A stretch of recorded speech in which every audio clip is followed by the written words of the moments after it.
Hey everybody, welcome to Sound Bombing. I created this show for people who want to experience a radical, life-changing journey through the sounds of my diverse guests. I hope that each sound you hear on this show will strengthen your faith, encourage your dreams, and challenge you to awaken the greatness within you.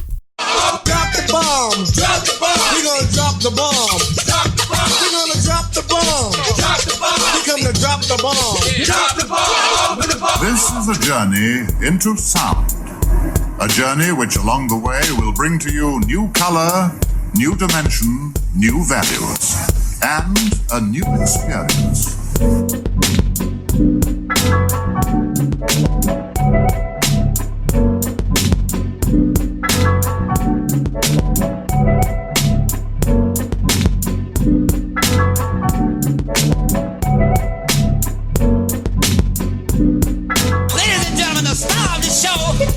Lamar Darnell Shields.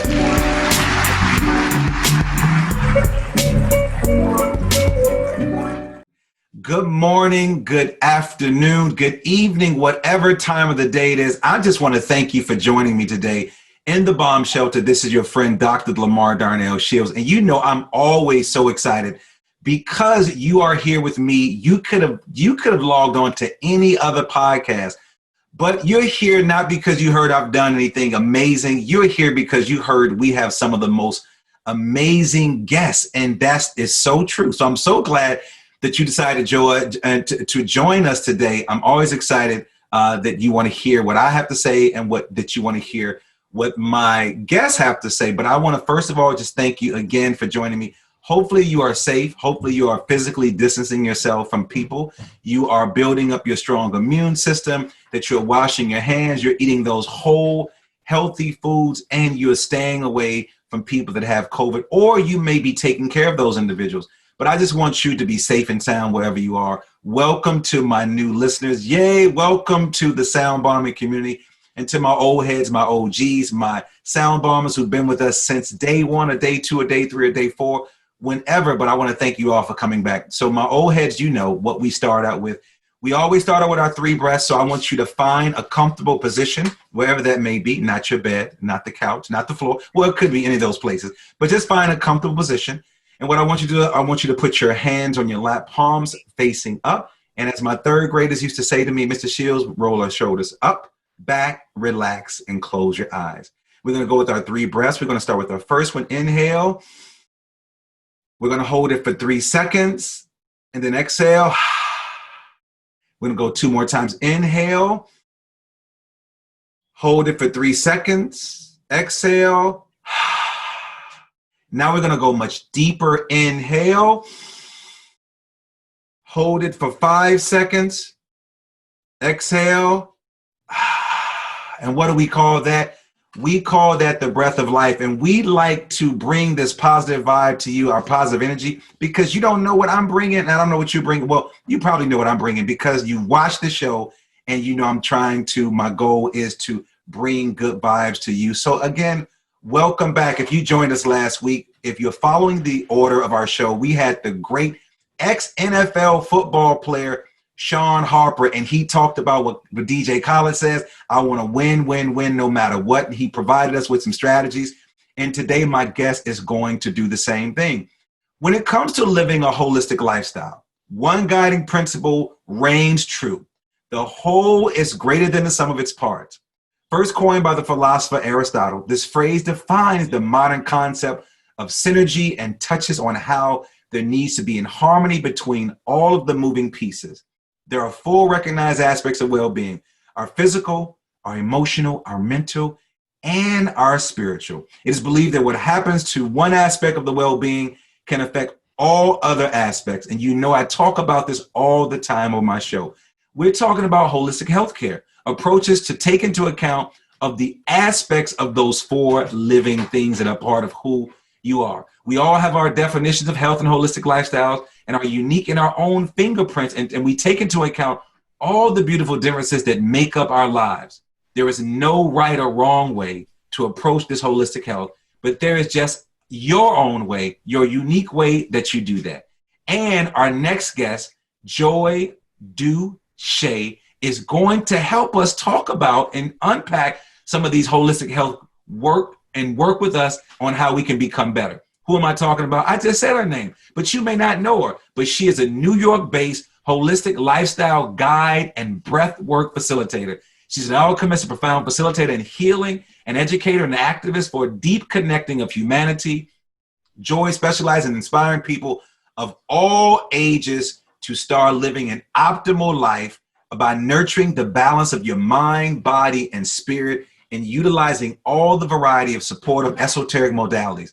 Years ago, Joy created something called the Joyful Approach. Of course, that would be the name of it, right? The Joyful Approach that emerged during a great transformation in her life after suffering from grief and illness from the tragic loss of her brother.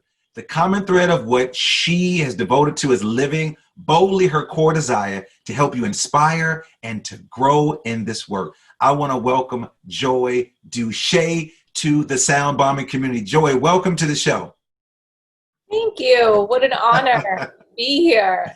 And I feel so energized right now. What a beautiful intro. I love it. Well, listen, we didn't make up those words. We just looked at what you've done across the country and we said, we have to bring her up in the right way. And we want to do that. We want to honor that. Let our listeners know where you are calling in from and let our listeners know how you are doing during this insane pandemic that's affecting all of us across the globe. Yeah, thank you for asking. I'm in New York City right now. I'm in between New York and New Jersey in the summertime, and I spend a few days of the week in New York City. And as you said, it is a very chaotic time. And yeah, I'm doing okay. But I am experiencing so much intensity and density right now, being in New York and watching how New York has changed, how, it's just so magnified. And yeah, so with all that, it's giving me an opportunity to deepen my practice and to really work with what I'm presented with in New York, being that it's way more magnified here. Well, thank you for joining us, and shout out to all my healthcare workers in New York. But I also wanted to shout out, because we're always talking about healthcare workers, many schools are going back, and you talking about some superheroes and sheroes, Joy, are those teachers that are on the front line. So I cannot just shout out those healthcare workers, because I know in New York City, you all always, I think like around 7 o'clock, I was watching the news, and you all, people in the community always, they're always, applauding those individuals. But I want to just thank my social workers, anybody that's doing any family relief, because again, this is hard work, and it is really pushing all of us in the work that we're doing. And so I just want to make sure that you're taking care of yourself, because quite often, we're pouring into so many other people, but we don't pour into ourselves. So I'm glad that you said, I'm okay. You didn't say, yeah, but I'm okay. And I think a lot of times we tend to, the folks like us who are in this work, we don't like to say that we're okay. We don't like to say that, we like to say, we'd like to say that we're great sometimes, and sometimes we're really not great. And I think that we need to let our people know that we also are struggling. And to hear you say, it's a different time in New York City. We know New York is going through a lot of stuff. So I'm sure your work I'm sure you've been super, super busy. But let's get down to, how did you get started in the work that you're doing? Because you could have done anything based on the things that I read about you. But why is this work around holistic health important to you? Mm-hmm. Thank you. Years ago, I experienced something very life-changing, and that was after suffering an ischemic stroke. And I would say that was the catalyst to my great transformation in my life, where I was forced into a sedentary state where I couldn't run from lots of the things that I was running from before that. And when I suffered the stroke, it was just like a big wake-up call. I first went into a deep depression because I, was restricted from doing almost everything in that year of recovery. And I started to, seek the deeper meaning in my life. It felt very dark, and I felt like I was really lost and not connected. And as I began to go down that rabbit hole of seeking like deeper meaning, and what reevaluate how I was living my life, and numbing and escaping from emotional pain from losing my brother very tragically 9 years before that, and just other things in my life that were not addressed, the emotions that weren't addressed, and just living my life very linearly and, fulfilling with external things. I started to I started to connect the mind and the body and the spirit. I started to then address my spirit. And I realized that it really needed a lot of tending to. And so as I was trying to heal my physical body from the stroke, and the emotions that would surface, I found lots of things that had to do with holistic living that felt way more nourishing to me. They really lit me up. They started to make me feel alive. They just really, it was almost like vitamins and minerals for the soul. And it crossed, over into the esoteric as well, and spirituality, and everything started to come together for me. And that's where I realized that, oh my gosh, I can actually turn to these holistic modalities. I can live in a more holistic way. And it was after about 11 months that the doctors gave me the green light to start moving my body, because I wasn't allowed to move my body. And I'm a very active person. So I started running. And when I started running, it became a very infectious vehicle for me to connect with, not only to use my body and to push my body and celebrate the mobility in my body now after being sedentary, but also to connect with my soul in a very beautiful way. So it was a very spiritual practice for me. And I started training. I wanted to run a marathon. I was just like, I'm going to run a marathon in celebration of my reclaimed body and health. After almost losing my life, I was going to now really, go full force and run a marathon. And so training for this marathon, I also sought a lot of the holistic, modalities to care for my body, both physically, emotionally. And it just became so contagious that I was living, it was almost like I was reborn again. And I felt so alive. I felt all of this vitality just birthing through me.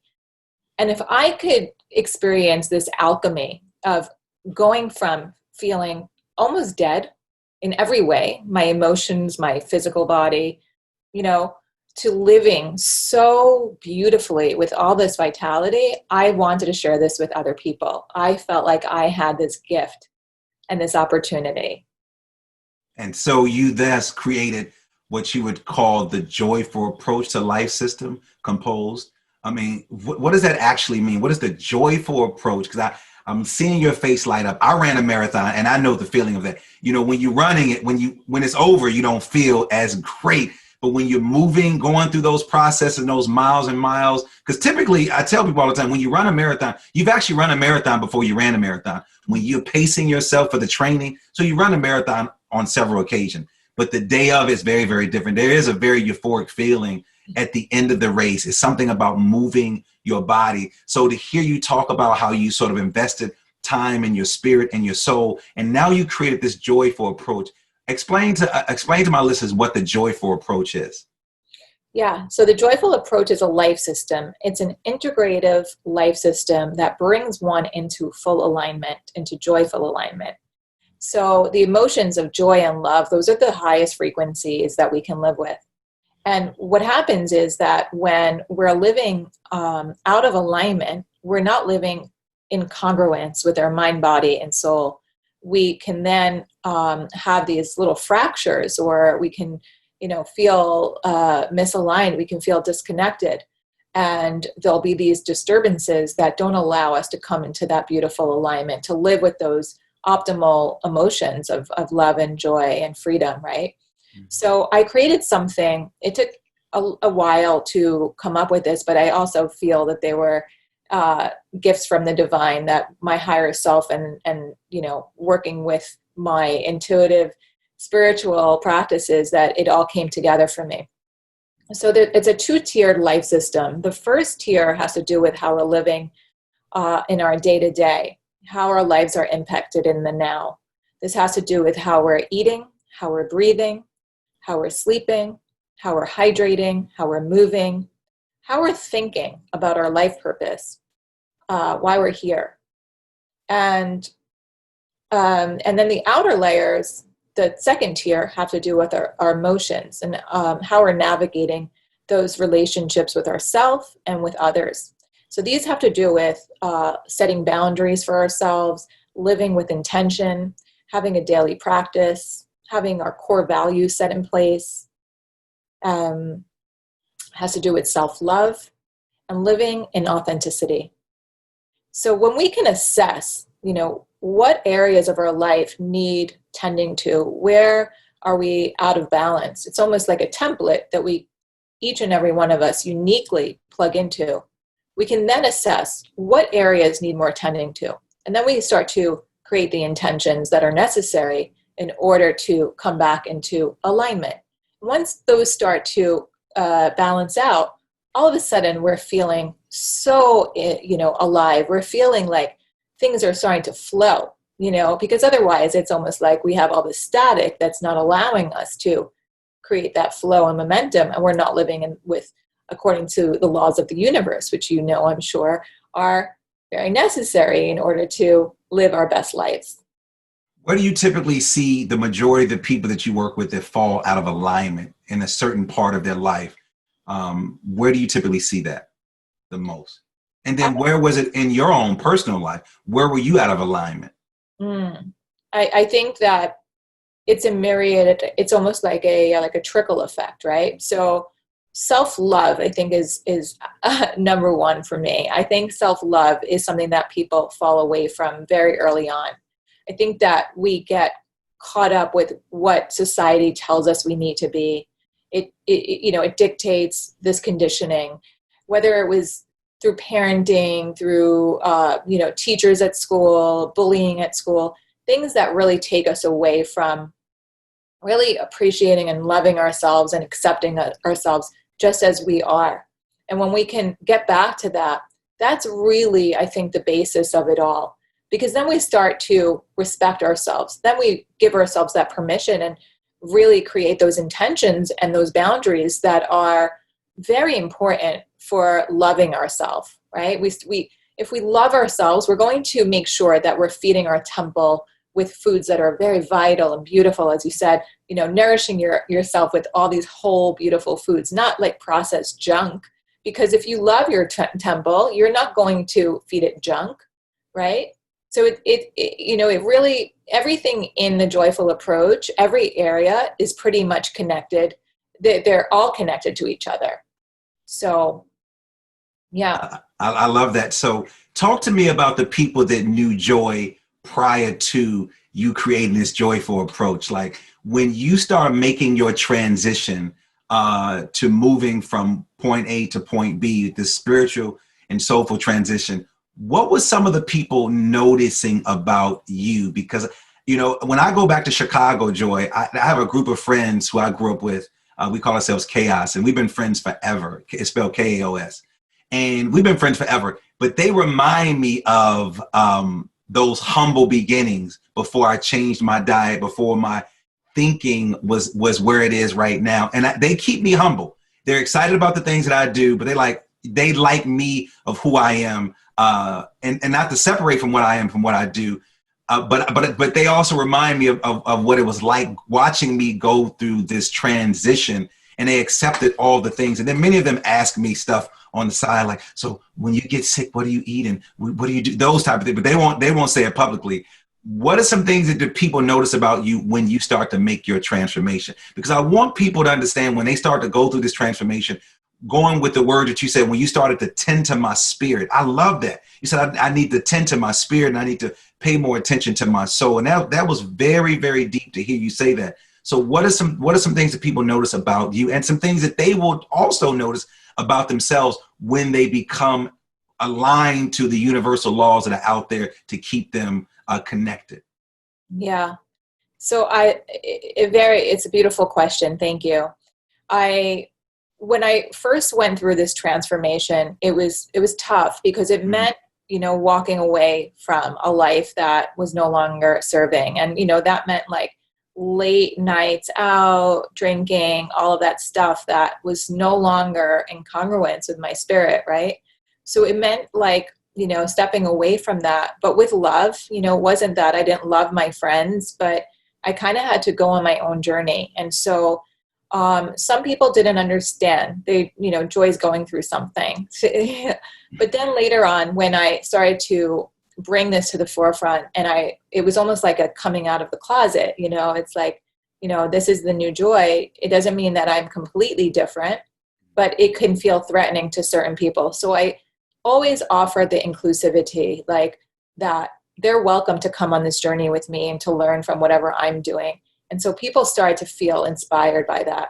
People were like, I want what she's doing, because she's all lit up now. Like she's like, this magnet, and she's very, she's radiating. So I want whatever she's having. And that's how it really all started. So why would you say with some people it would feel threatening to them? Because it's interesting when we're going out drinking and you're turning up and you're doing everything that you do when you're young, or even when you're old, that no one is judging that process. But then I hear you say that it could be somewhat threatening to maybe the people in my circle. Unpack that for me. Yes. So what happens is when you are no longer the same, that can feel unsafe for somebody. And that also, applied to my children as well, because when they start to see mommy, going to LA to these self-healing retreats, and I'd come home and I'm, chanting and Hare Krishna and like, all, that's like a very unfamiliar. They're like, Mama done lost her mind. Whatever happened in California needs to stay there because we don't want any parts of it. Exactly. Yeah, like what's all this sage? What is this, meditating and all of that. So that part feels unfamiliar to a child because they're like, where is my mom? I just want the mom that was here keeping me safe. Same thing with my friends. It was like, we want that fun Joy that's just willing to party and have fun. And, that can feel unsafe for them. That can feel threatening. So it's very important, I think, when we are transitioning to always do our best to, welcome others on the journey and have that open invitation to invite them in. Yeah, I think the invitation, I always say invitation is very, very important. Not forcing people into your space, but inviting them into the space and allowing them to be who they are in that space. When I became a vegan, my motto was meat free since 93. I remember my friends all joking me and like, oh, look at this is a fad, what have you. And I look at all these entertainers now who are changing their diets. And again, like almost with anybody, I would food shame people, but that was so long ago. I would spiritually shame people, all the things that you typically do when something is new. So I want to encourage my listeners, don't do that, because again, it can come back to bite you. I think in the butt. I think when we allow people to see us in our full authentic self, without just talking them to death, but just allowing them to sort of see us go through the things that we do and then use the tools that we pull out. Speaking of tools, what do you do, Joy, when you feel stuck or disconnected or having a bad day? Because again, people like you who are doing breath work, meditating, yogis, levitating, healers, we don't have bad days, Joy, right? We don't have bad days. But the reality is we do. I always say, who makes the clown laugh? Who preaches to the preacher? Who ministers to the minister? Who ministers to the rabbi? So when you are feeling unstuck, what do you do in those hard times? It's a great question. We all go through our emotions. We all go through the hard times, no matter who we are. And I tend to get quiet. For me, it's about silencing the noise. So I will go into a meditation, usually, most importantly. If I have access to get out to nature, that's also a big one for me. Getting some grounding in and just quieting, just really turning to meditation. First and foremost, I will pull out my journal then after and just stream of writing, maybe about 3 pages of just dumping into a journal without thinking about what I'm going to write. Sisterhood, turning to a sister that might be available. You know, we have some codes like an SOS. I might, you know, where, and I'm very grateful for those that are there for me. And my angels. Angels are right above me. I know they're always surrounding me. And if I need something, I'm just going to close my eyes and talk to the angels. Well, you mentioned several things that I really do and I appreciate. One of them is nature. How can we turn to nature for healing? Give our listeners some examples of how nature can be a healing source when things are just not going in the way that you want them to. Mm-hmm. So nature is our home. It really is the home that is available to all of us. I'm starting my day every morning by looking up in the sky. You know, if I'm in New York and I'm not going to go out, because in New Jersey I do have, I live on the beach, which I'm super grateful for. So that's how I start my day. But, and I'm an early riser, so I wake up even before sunrise and watch the sunrise. But if I'm not, you know, if I'm in New York, I'll just open up the window shade and I look up to the east, and I say thank you for the coming of a new day, where we can rise and we can reinvent ourselves, where we have new opportunities with every rising sun, with the rising of a new day. So that is one thing. Then I would definitely, if I had the access, turn my phone off to airplane mode. And it's very important to turn the digital off and to go out to nature and put your feet on the ground and really just allow yourself to feel that connection with Mother Earth. You can transmute lots of that energy that's not serving you and just feel it seeping into the earth below you through the soles of your feet.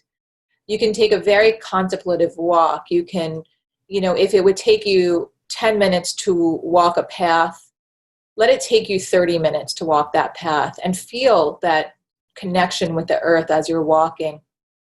Breathe in the elements. Connect to the trees. The trees are so wise.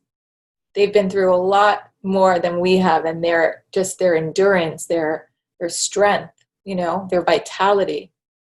There's just so much oxygen that we can breathe in from I could go on forever. I'm relaxing. I'm like going into this meditative state because I'm a hiker. I love hiking, and quite often, Joy, I stand at the base of a tree and I look up, and I'm wondering the stories that these trees tell one another, and the people that have walked past these trees and rubbed up against the trees and leaned on the trees and had this conversation. So to hear you say that they've been here for a very long time. Nature means a lot to me. Nature is my mosque. Nature is my synagogue. Nature is my church. A lot of time, nature is my therapy. And I love being out in those spaces. So as you say, I can go on. I'm just like, I was like in La La Land, like, la, you could hear the birds chirping right behind me. So you got me there. But, you know, I know nature means a lot to you in your work, but also in your work, you talk a lot about living in authenticity is the gateway to freedom. What does the word authenticity mean to you? And how are you comparing it to a gateway to freedom? Yeah. So, and I love that you tied it in right after nature, because I had a great calling from Mother Earth, from Mama Earth. And she said to get people back to their true essence, bring them to nature, bring them to me. Yeah. And so when we can get back to the basics, we can get back to who we truly came in as, perfect, magnificent beings, just the way we came in. When we can get back to that through the purity of nature, through getting back to who we really always were, that is living in authenticity, right? We're taking off all the masks. We're taking off all of the things that, you know, that we were told we should be, we need to be. Things that have really distanced us from who we always really were, our nature. And once we get back to that, I witness it all the time with my clients, with those that I am, you know, bringing out to nature too. I mean, and it is so freeing. It's where we get to feel our best, because now we're living according to who we are. We're living to our value systems, not other people's value systems. And there's nothing more magical than that, you know? I love that. And you mentioned clients. So can you describe the different offerings that you provide for your clients, and what are some of the benefits? If I want to start working with you and I'm trying to figure out where do I actually begin, because I need everything that she's saying, but of course it's like being a kid in the candy store. I don't know where to go first. I only have limited amount of resources to do certain things. Describe the different offerings, and then what are some of the benefits? And then also, what are some things that I can start doing right now without even just working with you? Some things I can do as soon as I turn this podcast off, as soon as I shut it down, I can start doing right now. Beautiful. Okay. So I offer a few different things. I am right now, my one-on-ones are only through virtual. I haven't felt comfortable to provide the one-on-ones in person yet. So those are all through virtual. And that consists of first intuitive therapy talk. And then after we move into breath work, we get clear about what really needs tending to the most. I'm an intuitive healer. So I'm going to give you a protocol and a prescription. That's a one-on-one. Then there are workshops. So like this past Monday evening, we did a workshop with about 12 people. So that you can find on my offerings as well, when I'm offering groups. And then there are the 6-week intensives, which that was like the nature bathing that I just provided, which came to a completion, but that's in New York. Then I have created something that I wanted to, this is really my life's work in a membership. So this is a 2-hour monthly call. There is you get a weekly bundle of downloadable worksheets. You get the activation. I believe that it's very important. This is a practice-based curriculum. So you need to really do the practice through activation, whether it's your meditation or a breath work on a weekly basis. You get it changes every week. So you have the full week to work on whatever the theme is. It might be core values. It might be, setting boundaries. And then there's journaling prompts, lots of gifts. And it's really created in a beautiful way. And that's the membership. You're also having access to a beautiful like-minded community. So you can engage with these people throughout the month and then have all your your questions answered on the monthly call. So that is pretty much what I'm offering. I think the membership, the value is so incredible. But it's for $33 a month. So you really get a lot, I love that you're offering bundles with the process. And, I'm so excited that you're offering this to our listeners. But when you started talking about your offer, you mentioned intuitive therapy. Let's pause right there for a second, put the emergency lights on and pull the emergency brake up. Explain to my listeners what intuitive therapy is, because I know what therapy is. And I know what intuitive, but now you sort of put those two together. Explain to us what that is and what happens throughout that process of intuitive therapy. Someone comes into the office or, through the virtual, I'm going to start asking them some questions. And being that I'm an intuitive healer, I usually am guided with what questions are the most important to ask. It's going to give my client access to a deeper part of themselves. They're really going to get into what is most present, what needs most tending to, what is on their heart that needs attention. And once we start to unravel some of those questions and we start to go into that process, we now have this beautiful tapestry of information that we're going to bring into the breath work. Now, the breath work is a profound, active meditation. It's an alchemy. It's it's very mystical in a way, where we're leaving our subconscious mind. They're in a lying down position. It's a rapid way of breathing. It's pretty wild. It can access like what people access by doing psychedelics and these medicine journeys. But what's happening is we're getting to these unconscious layers where we stored lots of energy, lots of traumas, lots of patterns that are destructive. And when we can pull all of that up, oh my gosh, you just experience this radical release. and the heart chakra opens, the endorphins, the dopamine, and it's like all this compassion. You can sort of feel your body getting lighter, like you just detach from another part of you. Yeah, yeah. And it's where like the spirit really, you're meeting your own spirit, and it's beautiful.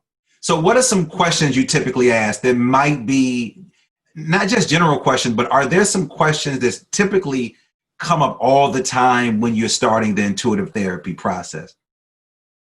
It's pretty much, like, where are you feeling most stuck in your life, or what is not feeling good for you? Like, it's a very basic start, but it depends on the person. And lots of people come to me with anxiety, and they feel, like they're very disconnected from their purpose, their life purpose. I've had people that came in suicidal, like, I'm not kidding, that after two sessions, they just are living like, wow, they've reconnected with themselves in a way that they just didn't think was possible. Would you say that comes from questions? Because I am really enamored by the power of questions. Would you say some of that comes from the questions that you typically ask that really allows your clients to be more reflective? And yeah. I know you have all these other processes, but would you say that plays a role in it? I think it does. I think that there is something that continuous. If I would, I sent a questionnaire out to, I was part of this program, and the program required me to send out a questionnaire to my clients. And the number one reply was that people felt very safe. They felt empathy, and they felt that they can really trust in the process. So there was this letting go and this feeling of safety that they can really drop into deeper layers of themselves that they don't get to in other places in their life. And so, yeah, the questions will prompt that deep dive into the inner self. So speaking of questions, how has your work shifted, or has your work shifted because of the COVID-19 pandemic? Are you busier, less busy? Are the questions much deeper? Are people coming in with more anxiety? Are you being more anxious? I mean, those are all the questions that are coming to me right now as it relates to where you are in your work. Yeah, it's a great question. I've been busier than ever. Just like you said at the start of this episode, I've been like on the front lines. I just stopped everything that I was doing from the first day that we went into quarantine, and I was just, offering as much as I possibly can, and then also trying to take care of myself. My own practice had to shift remarkably, where I needed to give myself a lot more time in self-care. So I've been okay. I've been more than okay. I've been really, really thriving through this, but I am offering way more than I ever did. So people are in much need. People are freaking out. People are feeling very, very anxious and scared. The clients, what was beautiful was the clients that I've been working with up until COVID, it's very auspicious to me, or beautiful from the divine, that they all really did amazing through this time, mostly. And so, it's the constant urging of self-practice, care, self-care, and the daily practice that is non-negotiable. We can't afford to not have our practice now, So what's a non-negotiable for you as you start your day? Mm-hmm. Like, what's like, nope, I can do this, take away that, but this is a non-negotiable. I love how you said that, having a daily practice should be non-negotiable. I am the same way. I shut down my office and I stopped going to the gym, and I brought everything into my home. My studio has been built. My gym is here. Everything is here because I was not negotiating my health by going to the gym, going into my building. So my health and safety of myself and my children was my number one goal. But then I also had a responsibility as a calling like you have to then be able to pull back into my clients. So I'm loving you're talking about what is some about being non-negotiable. What are some of your non-negotiable? Like if you and I were hanging out, like, hey, we're about to go. Nope, Lamar, we can't do that, but we can do this. What's your non-negotiable when it comes to your daily practice? Yeah. My morning practice is really my favorite time of the day. That's where I wake up, as I told you, very early. I start with my lemon water to detoxify the system. I'm going to first ground in a meditation. So there's just like this beautiful golden light that I bring into my system to clear out every nook and cranny in the body with golden light. And then once I'm grounded, I create that, beautiful cord with the earth. Then I'm just going to sit in contemplation. It's not really meditation, but it's just a contemplation. I ask my higher self, what do I need right now? And usually it's followed by journaling. I journal every single day, at least 3 pages. I call it the morning pages. This is a really beautiful therapy.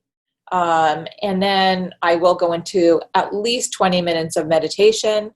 I know this sounds like a lot, but for me, it's like, the time flies by because I'm enjoying this so much. And then I go out for my run. I'm a runner. This is something that I need just as much as you need your gym. And I also strength train 3 days a week, all part of, the practice for me. And healthy meals. And then if I need a nap later in the day, I always make sure that I leave time, a space in case I need a nap. Aren't naps a gift from the Creator? Let me just tell you this. When we were kids, who would have ever thought that we hated to take a nap? But right now, nap is like, it's like a gift from the Creator to be able to take 10, 15, 30, an hour nap, how it just rejuvenates your life. And the New York Times just did the Mindful magazine that I love, just did a whole body of research around the power of naps. So to hear, because I'm like, where is this woman going to slow down? Like, we haven't even gotten to the nap. So I'm so glad that you said, and I probably will, I may take a nap if I have some time. I leave the room there. It's just white blank space, and I can take a nap. I just, it resets me. Now, what I notice about highly productive people like you, and that I bring onto the show, our routines are very, very, very, very important. Tell me about a day when you skipped a routine and what that was like. Because I want people to know what that means to people like you and I and other people. Like when you've just skipped a routine, how was your day that day? Gosh, I can't remember the last time that I skipped the routine. See, overachiever. Uh-oh, here we go. Lamar, I don't ever skip a day. Do you realize who you're talking to? No, go ahead. Okay. But I am going to think about, it was September of 2019. No, you don't know the date. Joy, what is going on? How do you know the date? No, listen. I was seeing, I had a beautiful group of women on Monday mornings, but it was at 9 a.m. And that meant that my morning routine was going to be compromised. So I did this for a while, and I was just cramming my morning routine, and it was not giving me the time that I needed. So I had to say no. There was it ran for about, I forget how long, maybe 6 months even. But it was a very hard call for me because I felt out of alignment. I felt that it was not in congruence with my soul, and I had to, just make that call because these were, beautiful ladies that I love to work with, but at the same time, I couldn't compromise my morning routine anymore. It was just not giving me what I needed. So that's how I would say,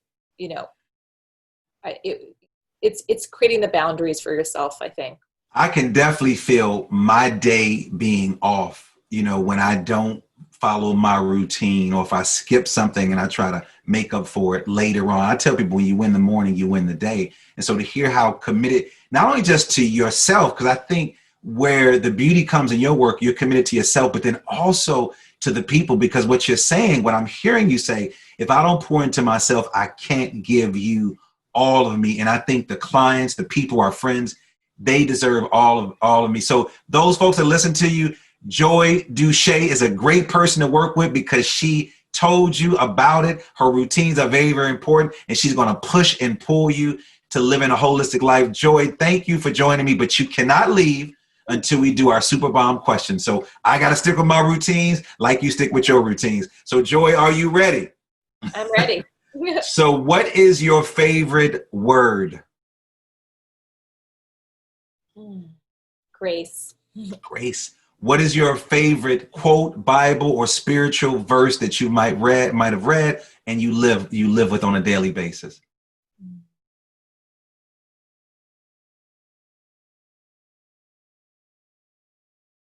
I'm going to say, when you walk in the light of the divine, you trust that all is okay. What's your superpower?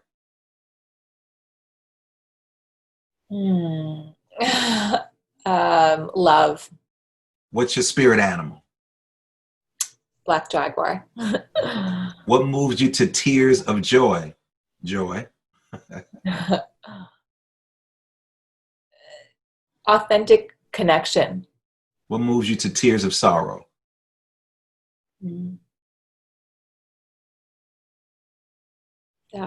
Disconnection. What do you wish you had more time to do? I don't know how you could squeeze anything in that doggone schedule after you just wore me out listening to it.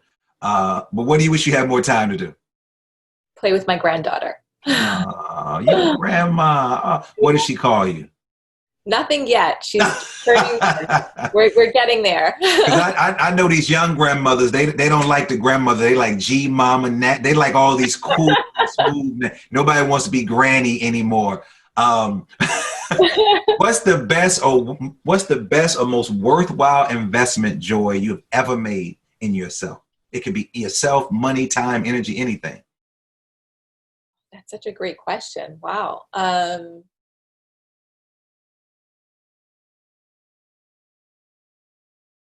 Just carving out space, carving out, it's the blank space. It's just having that peace, the morning quiet, the silence.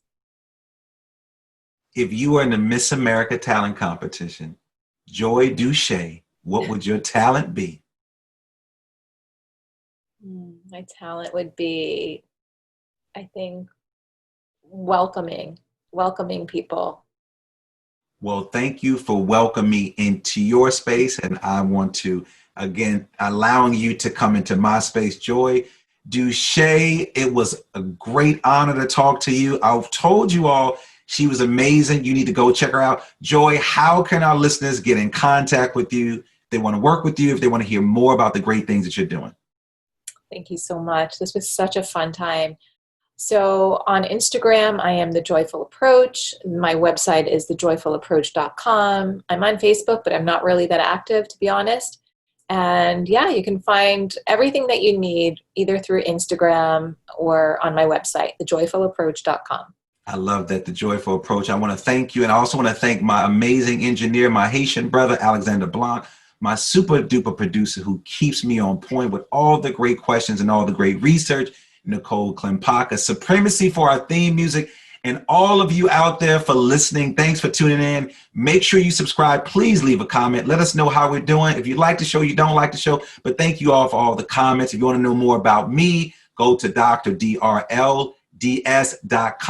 Check out our merchandise. Check out what I'm doing. Find out where I'm going to be in your community, which I'm not going to be anywhere because all of my speeches and my workshops are all virtual. And as always, believe something wonderful is about to happen. And that some people miss the message because they're too busy looking for the mess. Thanks for tuning in, and do something for someone other than yourself today. Stay safe, stay protected, stay sound.